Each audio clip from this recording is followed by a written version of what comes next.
All right, here we go. So we're going to keep going with integration here. We've been doing a lot of geometry, so we're going to mix it up and do some algebra now, get back into algebra land. And let's start with a velocity function. So we've been doing this for a while. Remember, velocity is just the first derivative. And a lot of times, we have the velocity, but we want to find the acceleration of something. So we just take the derivative, yeah? So easy peasy. This is a nice friendly one. We get what? 2t minus 6. So we're good at taking the derivative. So if I have f prime, I can find f double prime. The key is, what if I want the original function, or in this case, what if I want that position function? A lot of time we need that position function. Wouldn't it be nice if we could go backwards instead of taking the derivative? Like maybe we could take the antiderivative. Oh, boom, there it is. That's what we're going to do. We're going to take the antiderivative. Maybe you can do this one in your head, and then I'm going to show you some rules for it, but let's think about it. I could take the derivative to get this. Could I go backwards? Can I turn the velocity into the position function? Well, we know the power rule. You drop a power, blah, blah, blah. Let's try it the opposite way. So if I have t squared, what do you think is going to be in my position function? Well, it's got to be t cubed, right? You've got to be 1 bigger because you're going to drop a power. The problem with this is I need a 1 in front, so whatever you bump this up 1, you're going to divide by that number. So you're going to divide by 3 in this case. So if I took the derivative of this, I'm going to get t squared. How about the next one? I'm going to take normal t, bump it up to t squared, and it was 6. And then what am I going to do? I'm going to divide that by 2. Pretty amazing. How about the next one? What is a 2 going to turn into? 2 is going to turn into 2t. So I just bumped it up 1. You could say you divide it by 1, but nobody divides by 1 anymore. We don't need to do that.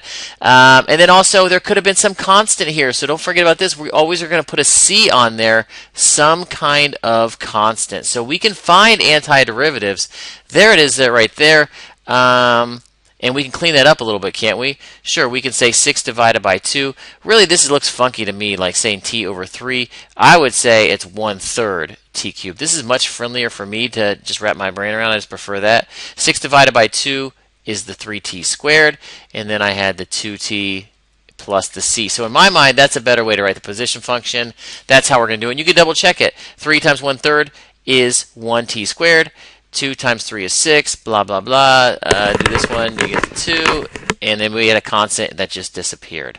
That's what this whole section on is, finding antiderivative. So fun. I love it. So let's do the antiderivative. So I have f prime. I want to find f. That's my goal. So I'm going to go ahead and do the times it by, I'm going to bump it up 1.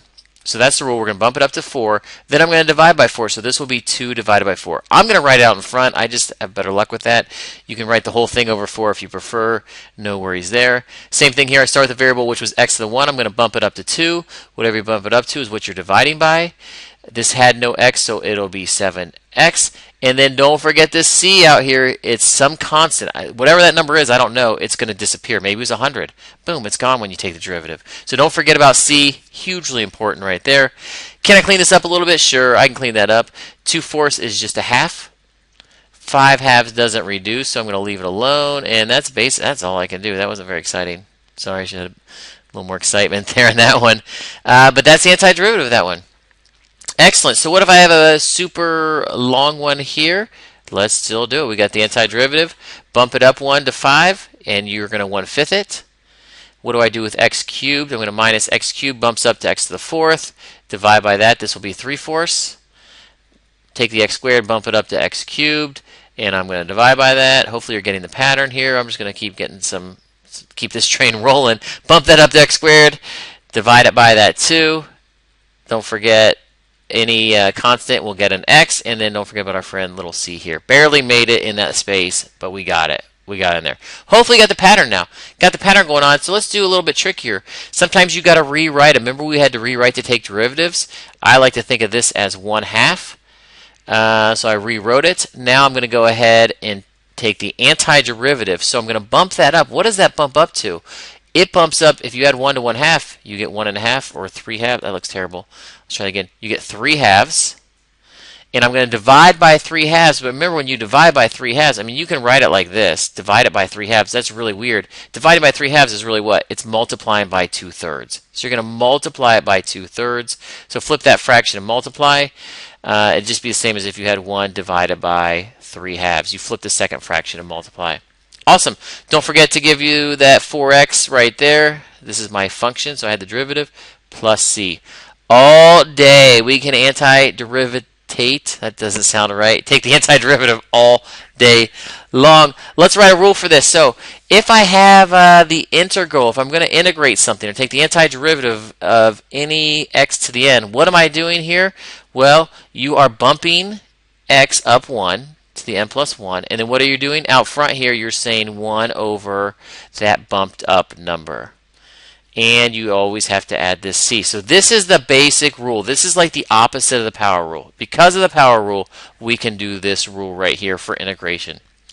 Excellent. Let's apply it to some other stuff here and get some vocab. So we've always talked about definite integrals. They were defined. I would say find the area between 1 and 4. You know, I always had an a and a b. No more. Sometimes we have an indefinite integral, so it's just open-ended. So if I have a function and I want to take the antiderivative, we're going to use this. We're going to say the antiderivative of this is capital F of x. So that big capital F means what? Well, if I took the derivative of that capital, what would I get? I get little f. There you go. So it's the antiderivative. So the antiderivative of f is capital F. So that's some notation we're going to use a lot in this section coming up. We're getting there. It's all building up to something pretty exciting. So can I evaluate these indefinite integrals? Sure. It's the same thing we were just doing. This is another way of saying find the antiderivative. So if I want to evaluate this, 9 turns into 9x. I bump that 2 up to a 3, divide by that number, plus a c. Evaluated. Done. Got it. Awesome. How about this? So I kind of mixed up some special cases here. I know you may be getting tired of the pattern, but here's some special cases. So I can do a little rewrite here. I'm going to rewrite. I really want the integral of 6. Whoa, I don't want the 6 up there. Let's try that again. I want 6. What is that? That's x to the negative 2. And we'll leave that as a negative. So I can do negative exponents. I have not addressed that yet, but it follows the same rules. What am I going to do? I'm going to bump negative 2 bumps up to negative 1. I'm going to come out here and divide this by negative 1. Excellent. I've got x to the negative 3, bump it up to the negative 2. Come out here and divide by negative 2. This looks terrible. It's right. Oh, wait, no, it's not right. Now it's right. That's what right looks like. Add the c in there. But nobody, let's clean this up. We got, what is this? This is really negative 6. I can put the exponent back on the bottom because it's negative 1. A negative negative is a positive. Move that exponent back to the bottom. This will be 2x squared, and then I got my c. So that looks much better. So sometimes you got to rewrite it and then put it back when you're done. Excellent. How about this bad boy over here? This looks terrible. This looks like something I do not want to integrate. But if you split this into fractions, just like we did with derivatives, remember sometimes we'd have this?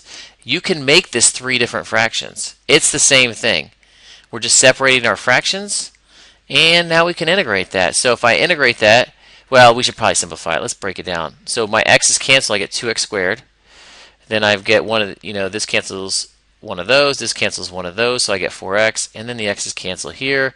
And now this is a plain old polynomial, just like we've been doing. Let's just finish it out so we have it. I like to have a little closure here. Bump it up and divide by it. Woo! And bump it up. Divide. 4 divided by, I'm going to go ahead and just 4 divided by 2 is 2. Bump it up. Add the c. Bump it up. I like that. Excellent. There it is right there. So we've got indefinite integrals. So really, we're just not defining them. All right, so here we go. Let's take a look at some definite integrals, and this brings us to the fundamental theorem of calculus. This is huge. A little note here, anytime you see the word fundamental with something, it's kind of a big deal. So fundamental theorem of calculus, sometimes you see it as FTC, is pretty important. So you're going to see this again. This is kind of why we do calculus. Is a huge, the fundamental of calculus. So what is it? Basically, you can read through the formal definition here, but the idea is if I have a continuous function on a closed interval, and remember the definite integrals from a to b, the lower bound, the upper bound, I can evaluate this algebraically. I can actually come up with the answer algebraically. Before we were using the calculator or the geometry, we're using the shapes underneath. So what do? Well, you just take the antiderivative, so capital F of b minus the capital F when you put a in there. It's so easy. It's just that. You would think, wow, it's got to be bigger than that. Nope, that's it. That is the fundamental theorem of calculus. So cool. We're not going to really prove it so much as use it. So let's go ahead and do one. So the first thing I'm going to do, I want to evaluate this integral. So what am I going to do? I'm going to go ahead and take the antiderivative. First step, find the antiderivative. So I'm going to say, okay, bump up the x squared to x cubed, divide by 3. Well, it was 3, so that's gone. That's just 1. Plus I have x, so that's going to bump up to x squared, divide by that 2, so I got 1/2, and bump up my x. Now you'll notice now we don't have a c.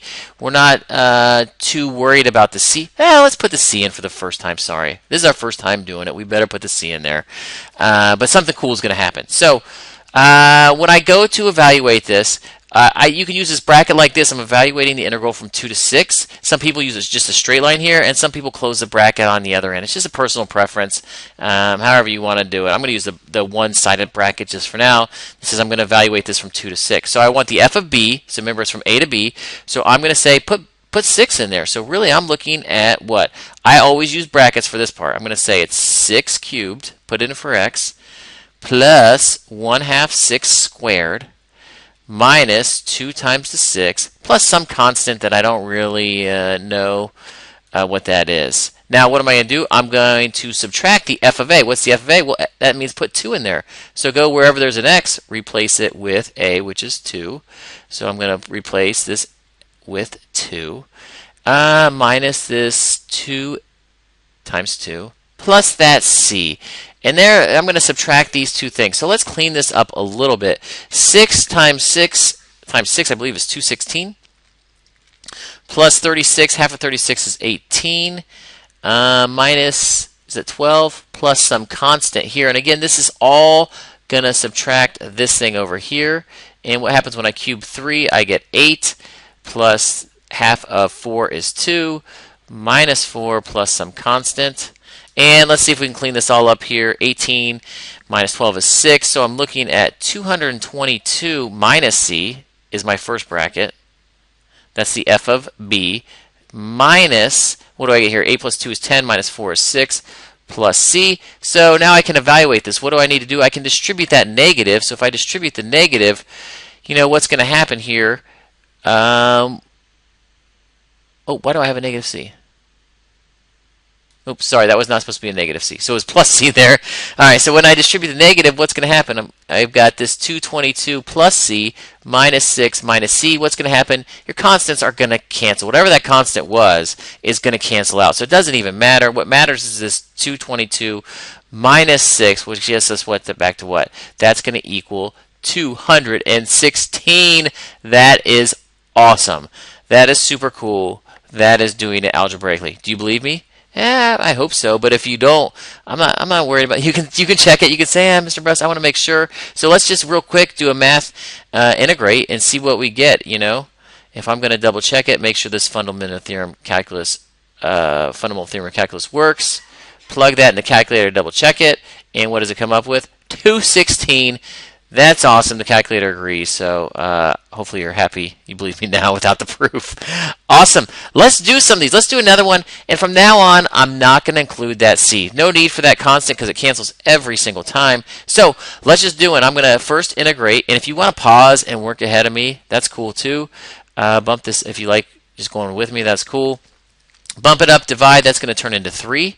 And then I'm going to evaluate from negative 2 to 5. Notice I did not put c in there. It's going to cancel. We just don't waste time writing it. So first bracket, we are going to go 4 times 5 minus 3 times 5 squared is the first part. That's the f of b minus the f of a. We've got that negative 2 we're going to evaluate in here. These are kind of fun. And we're going to say what? This is going to be 20 minus, 75 is my first part, the f of b. And if I evaluate this, it looks like I get negative 8. And that's 4 times 3 is 12. So we're looking at negative 55 minus, what is this? We've got a negative 20.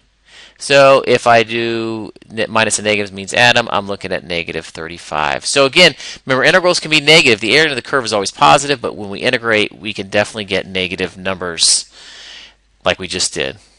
Awesome. That is the fundamental theorem of calculus. Let's wrap it up with some special cases, some things, we don't really have a rule for absolute values. You just got to think about them. I know you probably love that answer. So if I want to integrate an absolute value, well, if you think about it, this is an absolute value shifted right to. So we know absolute values look like these v's, and it looks like this. So you can just kind of sketch one and think about what's going on. But basically, there's going to be this axis of symmetry where it divides it in half. If you want to think about this as two different lines, like yes, from 2 on, this line is what? It is just x minus 2. But what is it coming in? My line is not straight. I hope your line is way better than that. Let's just make it thicker. There we go. That looks better. Make it a little wider. So what's the slope of that line? Well, it turns out this has got a slope of what? Down 1 over 1. It's what? It's actually just put a negative in front.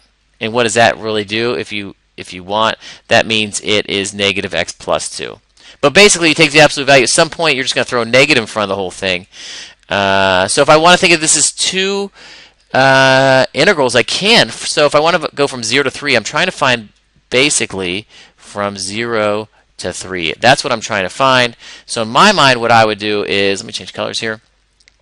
You could say from 0 to 2, it's this first function. It's this negative x minus 2 dx plus from 2 to 3 of the other function, this whole x minus 2 dx. Now, is this something I can integrate? Sure, this is something I can do now, and I can find this. Would I do all that? Probably no. I'm too lazy to crunch all that. I'm just going to say the area. This is a 1/2 base times height, so 1/2 of 4. I know that's going to be 2. I know this is base and height's 1 by 1, and that's going to be a half. I know this is going to be 2.5. So I would do this one geometric if I can. So absolute value, you may have to do a little work, make a little sketch, come up with two functions, and those are our properties. Those properties are coming into play now. How about this if I give you a picture? Now I am talking area under the curve, so I do want to make sure I get just positives here. Luckily, this is all above the x-axis, so I'm coolio. I can say, hey, what's the area under the curve? This is a piecewise function. So from 0 to 1 is this function, from 1 to 2 is this function. So let's just set it up. I'm going to say, what, from 0 to 1, I have x squared dx. And what am I going to add to it? Just like the 1, I'm going to say from 1 to 2, I have this 2 minus x dx. And now these are things I can take and integrate and just add together. So all right, let's solve this guy out here. So we got this integral plus this integral, so let's do it. So let's first integrate x squared. X squared turns into x cubed, and I'm going to divide by that 3, and I'm going to do this from 0 to 1. So that's the first integral, and I'm going to add that to the second integral. Let me change colors so we don't get too confused here what's going on. If I integrate this, it turns into 2x minus that x turns into x squared, divide by that 2, and I'm doing that from 1 to 2. So I'm going to keep the first one here in red, keep that going. Let's evaluate. I love putting 1 in there. 1's great. Put that 1 in there. I could cube that all day. That's my first term. Minus, the only thing better than putting 1 in is, you guessed it, putting 0 in. Look at that. That is awesome. So it's really nice to put that in for the first one. And let's go ahead and just finish it out because we're dealing with this problem. So 1/3 times 1 cubed, that's just the 1. This is all 0. So the first part of this whole first part is just 1/3. So I've got it right here. I'm going to add that. So let's kind of show my work. I'm going to add it to whatever happens here in the green. Green's not as friendly. We're going to have to do a little work here. So the first one would be, the f of b will be 2 times 2 minus 1/2 of 2 squared. Plug that in. Minus, put 1 in. So there we go. I like the 1. So we got this thing going on. Plug that in. And if you want to think about this really, we could add another set of brackets or parentheses. I'm going to do all of this first before I add it to it. So I'm going to actually evaluate. So I kind of think of them as separate things and just add them all together at the end. So if I do this, I get 4 minus half of 4. So 4 minus half of 4 is 4 minus 2. Then come over here. It looks like I get 2 minus a half. So 2 minus that half is 1.5 or 3/2. And again, now it's really important that we don't do order of operations. I got to finish Greenie out over here. Don't give up on Greenie. So if we get a common denominator, this is going to be half 2 minus 1.5 is 1/2. So it looks like I've got, oh gosh, I messed up the colors. Let's try it again. Keep this color coordinated here. So we got the 1/2 on the right side. We've got the 1/3 on that side. Let's put it all together. And if we do a common denominator here, we're looking at what? 2/6 plus 3/6 is going to give me what? The area of that is 5/6 units squared. So I don't know, it doesn't tell me feet or centimeters or inches, anything on here, so I'm just going to go units squared when I label the area of that bad boy. So the first one was can't see that. Let's try it again. The first one was a third. The second chunk is a half. I integrated 2 separate times. That was lots of fun. That's a fun problem. How about one more of these? This time, some of them I just want you to set up and don't worry about integrating, because integrating can get pretty intense when we get a little later on. We're going to keep it pretty basic this section. But the idea of we got a piecewise again from here to here, so from 0 to 2 this time, I'm looking at this function negative x minus 1 squared dx. And what am I going to add to that? I'm going to add to this from 2 to 3 the other function, x minus 3 squared plus 1 dx. But be careful. What if I integrate this? What's going to happen? When I integrate this, I'm going to get a negative answer. Do I want a negative answer? No. So what you really need to do here is you need to absolute value this. So I want the absolute value of this. I want the positive. So go ahead and integrate and get this, but it's going to give you like -4, let's say. I want to absolute value it or subtract it. Subtract the negative and make it positive. Somehow I want to make sure it's only positive. Or some people you could do this. You could put the absolute value inside here. Ooh, I like this. We could do x minus 3 squared plus 1. Absolute value there. You can put outside, inside, I don't care, but I want that to be a positive answer. And essentially you're flipping it over the curve and getting that. All right, that's it right there. Go ahead and do some antiderivatives. Integrate these. Fundamental theory calculus. Love it. Good luck on the magic check. Peace out.